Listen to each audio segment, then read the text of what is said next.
Alrighty. We are live.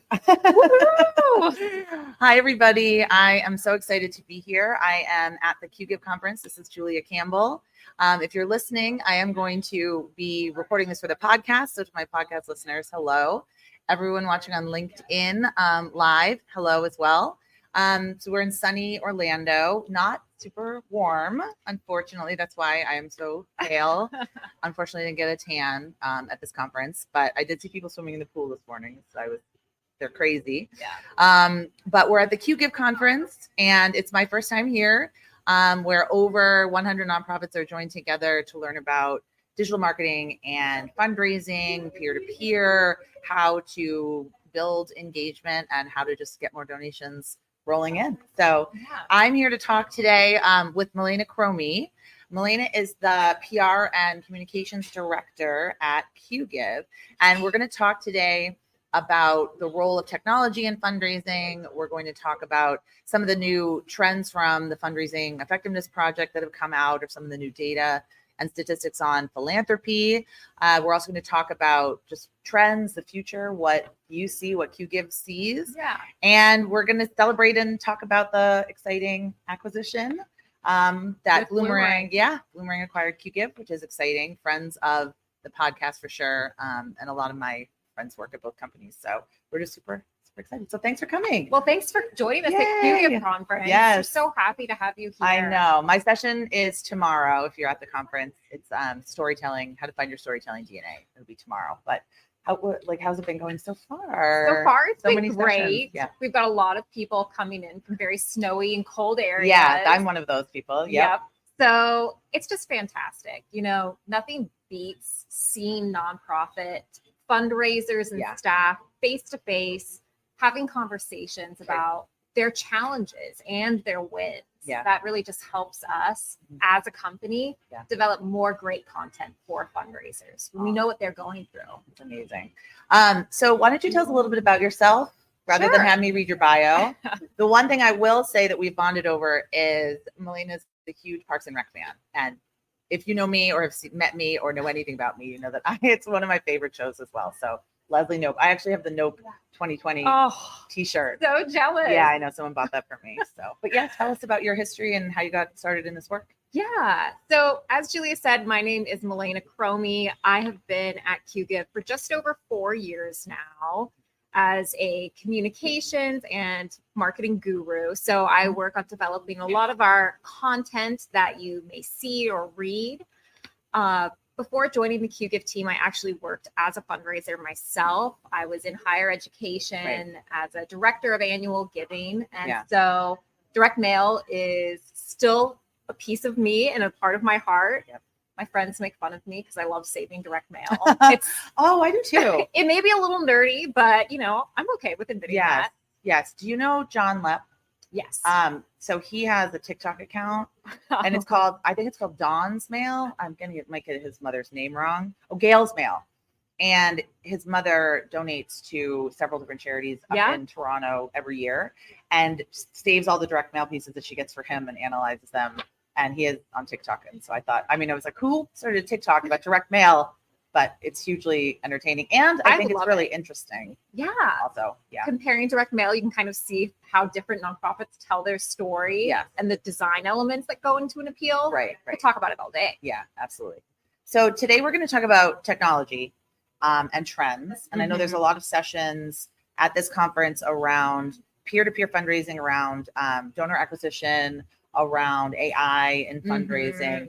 But I do have some questions to you. So what are some of the trends that you see in emerging technology, and kind of what role is that playing in shaping the future of fundraising? So technology, as our CEO Todd said in the opening session today, technology is really a multiplier, right? It's not meant to make something else go away. Ideally, what it does is it helps a team, multiplies your efforts, multiplies what you're able to produce. So some trends that we're anticipating and seeing emerge are more interconnected systems so that fundraisers don't have to go to a bunch of separate places to send an email, to look up a donor's giving history. Interconnectedness is really an upcoming trend. AI, of course. We all know ChatGPT burst on the scene last year. For some of us, it was terrifying. For others, it was like, oh, this is exhilarating. Yeah. There's lots to consider there when it comes to like donor privacy, what you upload into ChatGPT, but I think it can certainly be a tool that you use to help your fundraising initiatives. Absolutely. And my friend, our friend Josh Hirsch of Scoop Strategies is doing a session on it right after this, actually, which is That's amazing. what I'm going to go to. Good. Yeah. And then engaging donors. I think expectations really changed after 2020 when it comes to the events that our donors want to attend, right? Absolutely. Now we have this new understanding of, well, I can stay at home and participate and be comfortable. Yeah. So what is an event that's exit the house worthy? Oh, yeah. And what does that mean? What Putting on engagement? pants worthy. Exactly, right? No, I So agree. those are all things that we're kind of keeping a pulse on. Okay, cool. So I also wanted to discuss, just because you are so involved with real on the ground, like bootstrapping, small and mid-sized nonprofits, the state of nonprofit fundraising. So the Fundraising Effectiveness Project report that came out last year really got some people, myself included, kind of upset. I mean, I see the opportunities that it was presented. There were some bright spots. But really, what do you see? What do you make of these trends? Like, what do you make of this downward trend in the number of donors and the number of donations being made? Yeah. So obviously 2020, the Fundraising Effectiveness Project published their data, and we saw a large growth in donor numbers. Lots of new first-time donors coming in, supporting different causes during a very tumultuous time in our country and around the world. Since 2020, numbers have fallen. Donor retention has also fallen, and so has overall dollars raised, which is, to your point, is concerning. Right. It is definitely distressing, I'm sure, not only for us, but the fundraisers that are in these roles, right? So the message that we've been sending from QGIP since these negative trends started emerging is to focus on donor retention. That really is everything. If donor retention is your North Star, so to speak, you will be building pathways with donor engagement prioritized, frequent communication is prioritized, and all these little touch points that make a more meaningful donor experience. So it's not just they hear from you in November for your annual appeal, they receive a thank you after their holiday gift. They receive a survey. What touch points can we add in to make the donor experience more engaging, more fulfilling? I hear so much in my work with nonprofits doing social media marketing and digital marketing, email marketing. They don't want to annoy their donors. And it's so interesting. I'm thinking like Target sends me 50 emails a day, or any number of, Sephora, wherever the other companies that I subscribe to. And sure, like I don't buy something every time they send me an email, but I like to be, talked to and kept abreast of what's happening and, kept up to date in case, and I have that FOMO, like I don't want to miss out on a good sale or miss out on something exciting. So I think, how can we convince nonprofits that they're not communicating enough? And I absolutely agree with you. I think that's why donor retention is down. Yeah. Because it's not that they're annoyed, it's that they're not hearing from us. Yeah. The biggest reasons a donor will continue to give is because they've received a personal thank you or acknowledgement for their gift. Right. So communication and follow-up is so important. A fun little fact is that the average American sees 10,000 ads every single day, whether that is a slogan on their toothpaste bottle or they walk by and see a billboard. We are inundated with information, right? Yeah. So for your nonprofit, I just encourage you, your donors are seeing thousands of messages every single day, and you're not bothering them. Right. You're making sure that your message stays top of mind by regularly communicating with them. And what are some of the ways you think we could use technology to do this? And I mean, to do it in a more personal way. So I don't want people to think, oh, I'm just sending an email newsletter and, spamming people. But how can we use technology to maybe insert more humanism into our communications and communicate more? Well, it's funny you mentioned humanism, but I'm going to talk about data. Sure. So You know what? The two go hand in hand. yeah, on face value, when you think data, you don't think, oh, this is very personal and warm and fuzzy. But data is what lets you get that warm and fuzzy connection. True. That's very true. So if you can segment your donor audience, your first-time donors, your repeat supporters, and send communications to those groups specifically, or different groups based on their interests, that data should be in your CRM. Yes. You can create lists and upload it to your different email provider, whether that's Constant Contact, Gmail, whatever it may be. And then you can kind of write to their experience with your nonprofit. So that's one way we see communication really helping. ChatGPT, of course. Yes. I don't think that ChatGPT should produce your final email draft by any means, but it's good to do it. First draft. Yeah, first draft. And social media posts too. 100%. You can use that as a tool to save time so that you can spend more time thinking about your different donor segments and how you can communicate with them more often. Yeah, I love that. What are some other tools or technology you think, or some other ways that we can increase donor retention? Other ways, donor surveys, right? So something that I think any team can do is, whether it's weekly or monthly, pull a report, look at who your first timers are that gave. And then there's that data piece again. Data. It all goes back to that. And then have someone on your team, maybe it's yourself, maybe it's your executive director, make thank you calls to those first time donors. Right. It can even be donors that give in memory of someone's passing. You have a really special opportunity to not really capitalize, but recognize how giving impacts someone's life and is a part of their legacy.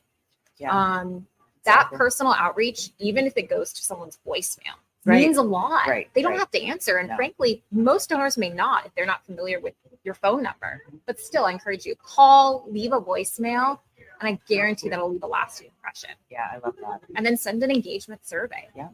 See how they want to be engaged with. Exactly. See what kind of communications they want to get from you. Yeah. Okay. And I've seen a lot of actual data around how the most important types of communication to donors are around impact stories, like the impact that their gift has made. Oh, for sure. So we focus so much on sending news and announcements and our agenda and what we want to communicate. But I think creating a survey or even talking to donors more can help you create that content. And if you just systematize it, like I'm thinking you could just do that every month. Look at your first time donors and then block it out in your calendar. Every last Friday of the month, we're going to do a phone-a-thon, and call first time donors.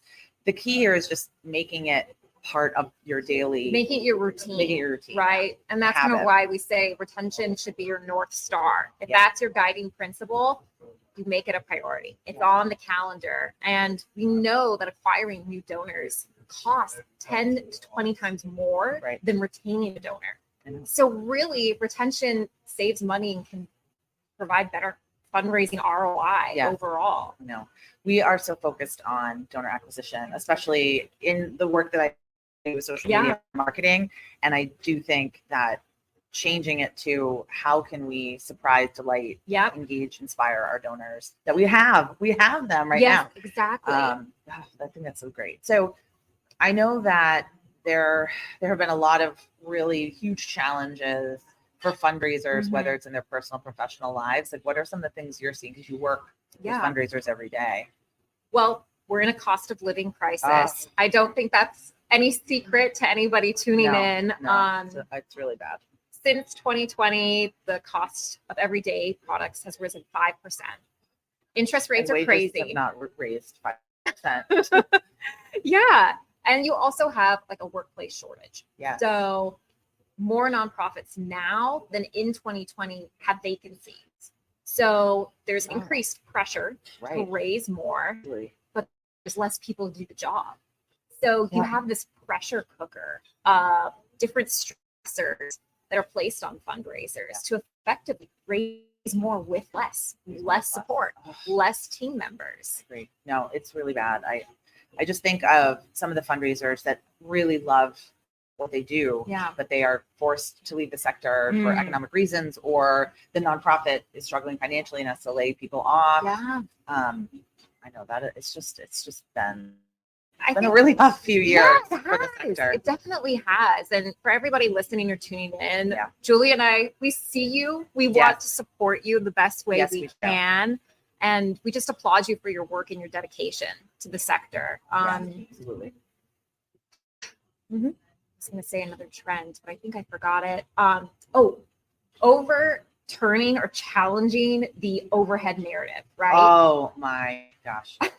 Did you see Uncharitable? The movie I haven't Uncharitable? seen it, but I've heard so much about it. Yes, that's what they're trying to do. It's Dan Pallotta's new movie, actually, documentary. And I think it's available. It's been playing at local theaters. Like sometimes the foundation will host it. But I'm sure if you email them, you can get a copy. But that's exactly what they're trying to do. But talk more about that. Yeah. So, I mean, for a while, most of us know that low overhead has been a metric for effectiveness of nonprofits.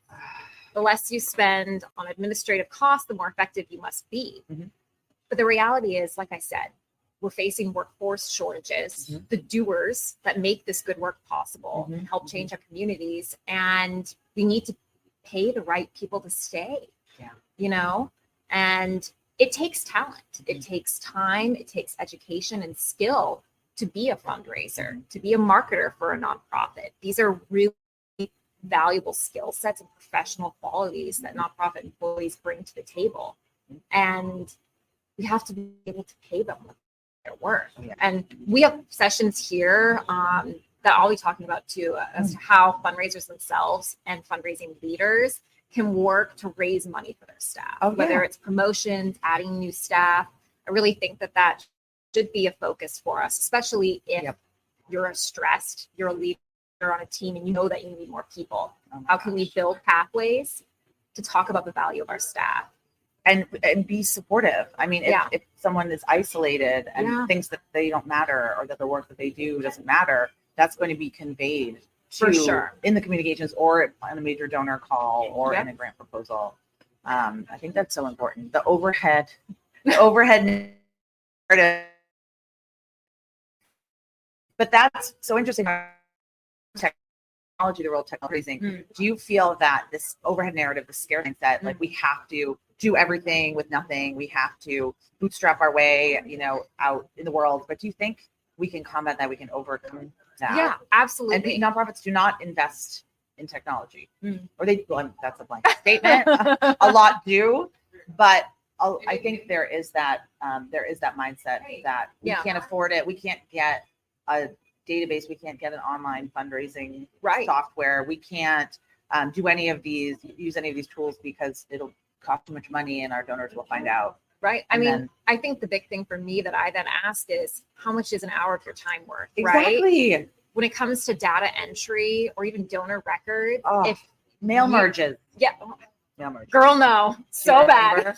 If people remember mail merge, you're definitely like having post-traumatic stress right now. Right, exactly. Or manually printing name tags from a spreadsheet for an event. That was the personal bane of my existence. Oh my God. I remember that. But how much is an hour of your time worth? If you could save hours doing manual data entry, how much money would you be saving in the long term? Right. A lot of what technology can do is help with efficiency and save time, so that fundraisers can spend more time building relationships, strategizing big picture, and really tailoring their communications to the donor experience. Right.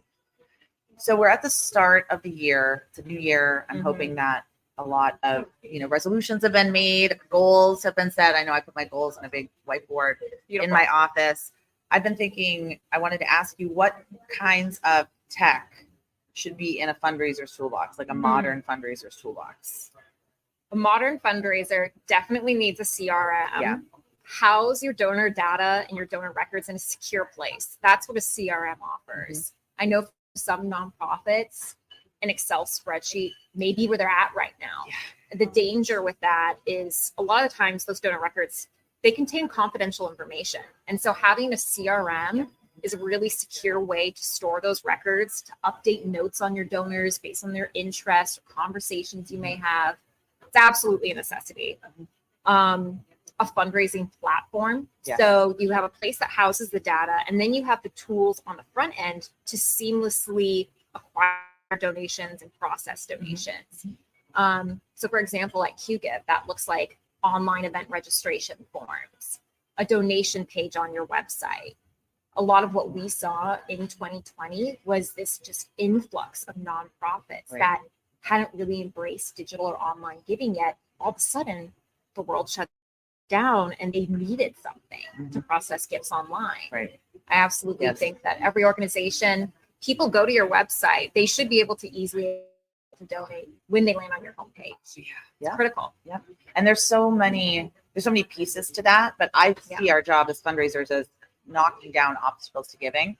So if you don't have an updated donate page, or if you only have a PayPal button, or if you don't take all sorts of different forms of payment, then that is an obstacle that is being put up and put in front of a donor and giving them a reason to click away. Or if your page doesn't load, or if you can't use it on a phone. So thinking of technology as a way to eliminate these obstacles and friction that happens. I always think about, how can we be better? Like, how can we be more like Amazon or Netflix? Because Amazon knows exactly what I want to buy before I even know, and Netflix knows what I want to watch before I want to watch it, and recommends things to me and remembers me. And you feel like it's that like personal process. I did get an email this December from the Wikimedia Foundation. So the people that run Wikipedia. They do a fabulous job fundraising, but they literally just send me a little table that says the years I've been donating and how much I've donated. And it's interesting because I think, I don't want to break my streak. That's just something that I think of. Like, it's just important to me. I should definitely become a monthly donor then, so I don't break my streak. But that's so easy to do. If you have that data, you could just automatically import it into this email, and then the donor feels seen. I feel like they know who I am. They know I've been donating for 10 years. And it helps me feel like they care. They I'm not as much of a transaction. For sure. Absolutely. That's so great. And also personalization too. Oh, technology can help you with personalization. Absolutely. And what we mentioned earlier, ChatGPT for first drafts of social posts, appeals, you name it. It can be an incredible resource when you have a writer's block or feel stuck. Different email tools. If you have Constant Contact or something like that, you can upload your lists into that provider, send different tailored communications. And most email providers are really easy to use. I use ConvertKit and I love them. They didn't work for me today, but it's okay. We'll let them pass. Yes, we'll let them pass. But what I love that you can add tags and segments and segmentation. There is a learning curve there, So the other question I have is about the learning curve, or even about skepticism. How can we convince the higher ups at our organization, or maybe the decision makers, if we're not the decision maker, to invest, or even just to try something new? Well, I think look at performance, right? Look at your team's performance and your fundraising performance over the past couple of years. If you're stagnant or have declined in fundraising revenue, like a lot of nonprofits in the country, now time to change. The definition of insanity means the same thing over and over again, and knowing that it's not working, right? So if you're feeling stuck, if certain strategies aren't producing the way they used to, that's one reason to advocate for change, for trying something new. Cost savings. So the amount of time that your staff spends doing manual tasks, how could a piece of technology save those hours of time? And what is that time worth? That's something that when I was a fundraiser, presented to my superiors. And how can this technology help us raise more? Like you said, take away barriers to giving. We had a faculty and staff campaign where I worked, and there were people with doctorates calling my office saying, how do I donate? I can't figure this out. Oh my. And that was a wake-up call. It was like, if we have actual doctors here who can't figure this out, that means we need an easier online process. Clearly. That's crazy. Those are the things I would say to really focus on and advocate for. I think that's also something maybe to put in the donor survey, or to make sure that you do an online donation yourself, so you see the process. That's the first thing I do when I work with a client, is I go through it and I say, pretend that I might have heard of them on the radio, or I've heard their name, so I had to Google them, and then how easy is it to find their website? How easy is it to find the donate button? How easy is it to navigate? For sure. And I think being that aware of what your donors are going through, that's what I really think all fundraisers should be donors too. Maybe their own organization, but donate to other people. You learn a lot. Save those direct mails, save those emails, screenshot social media posts. I have thousands of screenshots of social media posts. How do you see social media playing a role in fundraising in 2024? I see social media almost, it's been the same for me for several years. I really see it as a storytelling tool. Yes. So I agree. Social media is a place for connection, community building. Younger donors, especially, we're talking millennials, Gen Z, when they want to make a charitable gift, one of the first places they'll visit is a nonprofit social media pages. Right. And that goes for other generations of donors as well. One of the places they'll go is a nonprofit's website or their social media pages to learn more about them and to make a decision. So social media, I think, plays a really critical role. And nonprofits should really kind of take advantage of it. Repurpose what you can. If you have an email newsletter going out that highlights a specific story, break that apart and then share it on social media.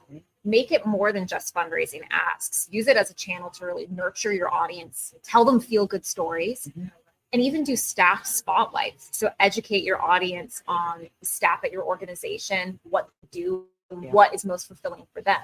No, I think it's a great idea.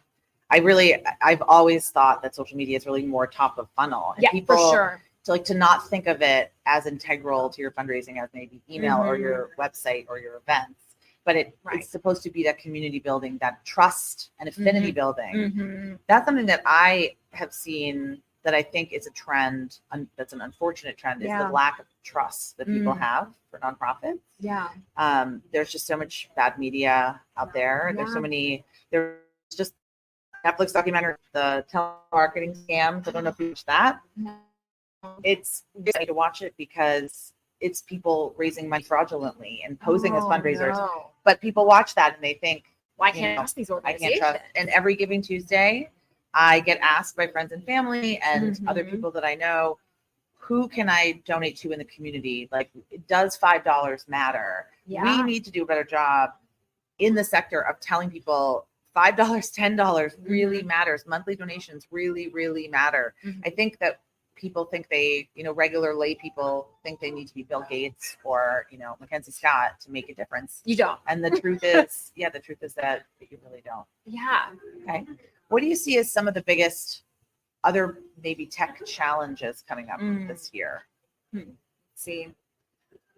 Interconnectedness will always be a hurdle. So making sure your different technology talk to each other, that you can seamlessly import donor and vice versa.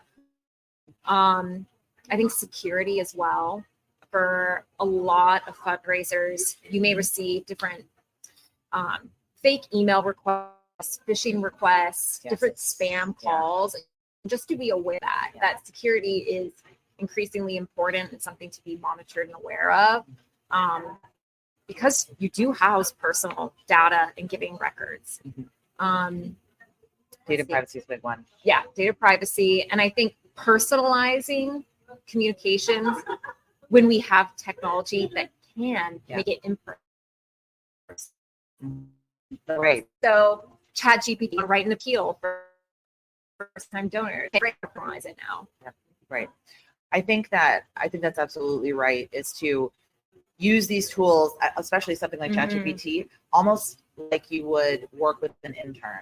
Right. Like if it's like garbage in, garbage out, at bad data, combing through it, or your data privacy is lack, or you don't have consumer protections on things, I think that's really going to increase your chances of making a mistake. Forget personalization. No. There is still, even with technology, and we may joke about AI taking our jobs. They're still necessary. Right. It's that magic touch and the personalization that fundraisers add. Yes. Like our donation forms, for example. They're beautiful. I love them. But we're going to tell a nonprofit, customize it, make it tell your story, use your brand colors, images, and add it to the form. That will just make it more effective. And so the tech certainly help. streamline giving and make it easier, but that personalization that a nonprofit fundraiser does just takes it to another level. Oh, I love that. And that touch that you have, that special sauce that you have, that almost like putting your fingerprints on it. Yeah. Where you can get a great outline, or you can get the data set from the tool, but you need to make it your own, and you put your own personal spin on it. So tell us about Bloomerang and QGive and the big news. So this is exciting. Last week we got to announce that Bloomerang has acquired QGive. So what that means is QGive is joining the Bloomerang team. Yeah.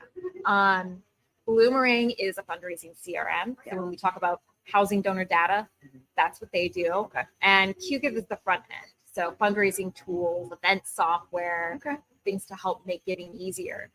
QGive is not riding off into the sunset and disappearing. We are really excited because this is a great opportunity to invest even more in our fundraising technology. Yeah. Make these tools even better. Oh, nice. And partnering with Bloomerang, the vision is really we're bringing data together, right? So traditionally, a CRM and maybe a fundraising platform are two separate tools that users log into different ones. The Frankensteining of the tools together. Yeah, that happens a lot. And so we really feel like the future of fundraising is and continuing to make the technology we have more accessible, easier to use fundraisers. With them, I think that's what's going to happen. Oh, absolutely. I love that so much. I think that's really exciting. Yeah, it is. Who should be looking at the Bloomerang QGive conglomerate?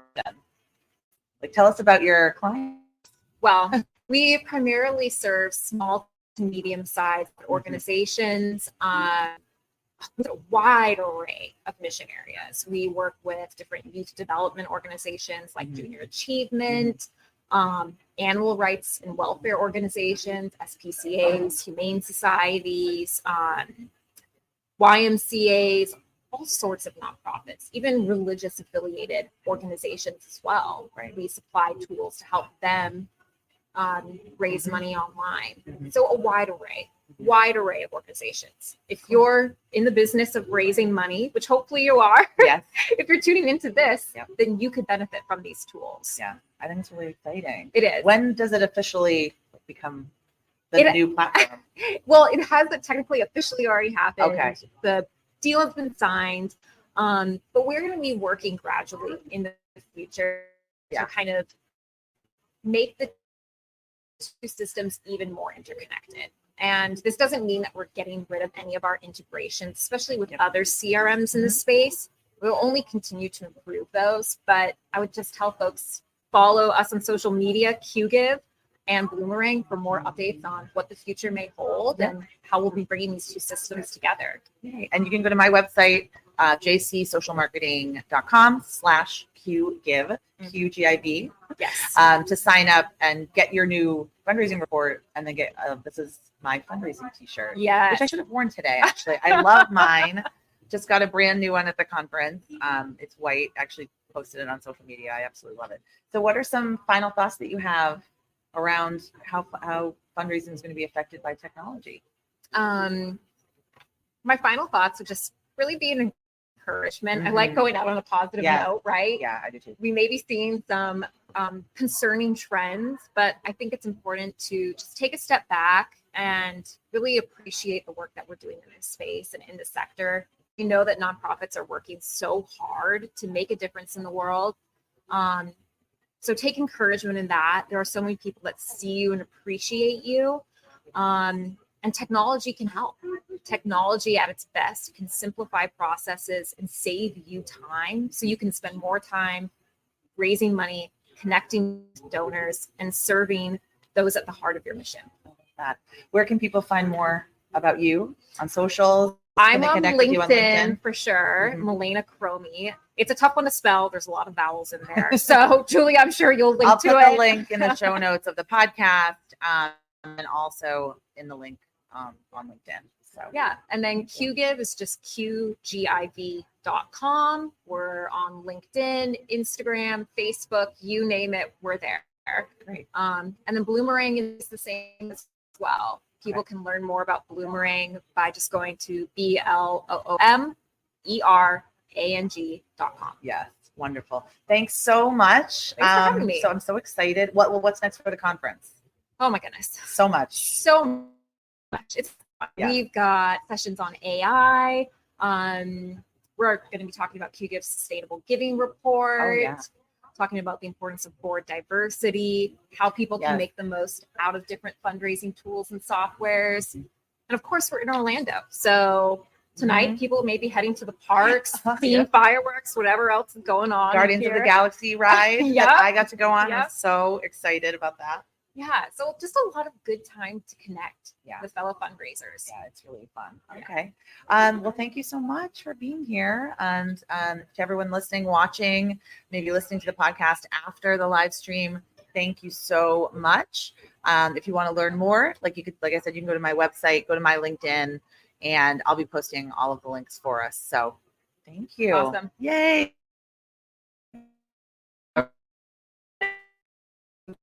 Okay, thank you. I think that it